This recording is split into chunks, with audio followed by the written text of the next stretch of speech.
Alexander Knight had everything: wealth, power, and a life most people could only dream of. But at 40,000 feet, soaring above the vast Pacific, he realized he was missing the one thing money could never buy. And then, he saw her. A woman who didn't know his name, didn't care about his fortune, and with just one conversation made him question everything. By the time the plane touched down, he would either have the love of his life or the biggest mistake of his existence. Here's an expanded version of your story with new character names and a deeper narrative. Alexander Knight, a self-made billionaire, had everything a man could ever dream of: private jets, sprawling mansions, and a business empire that spanned continents. But despite all the luxury, he often found himself alone, trapped in a world where love was either transactional or non-existent. On a crisp autumn evening, he boarded his private jet from New York to Australia, where he had an important business deal awaiting him. He took his seat in first class, scrolling through emails on his phone when a soft, melodic voice caught his attention. "Excuse me," she said, as she placed her carry-on in the overhead compartment. Alexander glanced up, and for the first time in years, he felt his heart skip a beat. She was breathtaking. Long, golden brown hair cascaded over her shoulders, and her hazel eyes held a spark of curiosity and adventure. She wasn't wearing designer brands or heavy jewelry like the women he usually encountered. She was effortlessly beautiful. She settled into her seat across the aisle, pulling out a book. Intrigued, Alexander leaned slightly forward to catch the title. "The Art of Travel," he murmured with a small smile. The woman looked up, surprised. "You've read it?" He shrugged. "I've read many books, but this one is about more than just travel.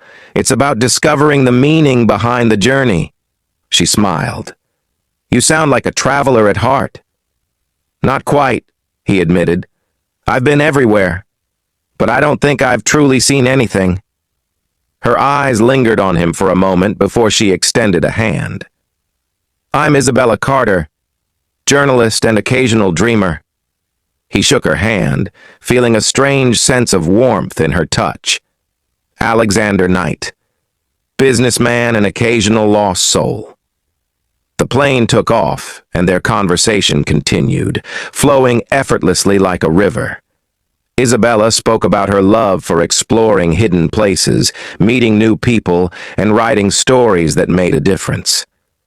Alexander, for the first time in years, found himself captivated, not by her looks, but by her spirit.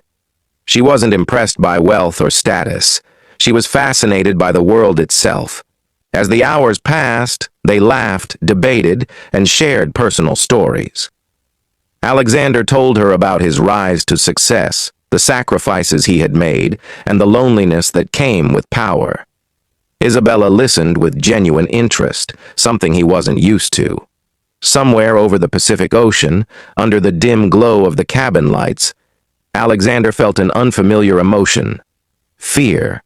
Not fear of rejection, but fear of losing something he had only just found. And then, without thinking, he did something reckless. He reached into his pocket and pulled out a platinum ring, one he had always carried, a lucky charm from his late mother. He held it out to Isabella. "I know this is crazy," he said, his voice steady but his eyes filled with emotion. "We just met, but I feel like I've known you forever. I've spent my whole life chasing success, but for the first time I don't want to chase anymore. I want to stop. With you." Isabella's eyes widened as she looked at the ring, then at him. "Alexander, this is insane." "I know," he admitted. "But tell me, have you ever met someone who made you rethink everything? Who made you wonder if maybe, just maybe, fate exists?" She hesitated, her heart pounding. The logical part of her screamed that this was absurd, but then she looked into his eyes, eyes that held sincerity, vulnerability, and something rare in a man who had everything: hope. Isabella took a deep breath. "You're asking me to marry you, Alexander Knight? A billionaire proposing to a woman he met on a plane?" "Yes," he said simply.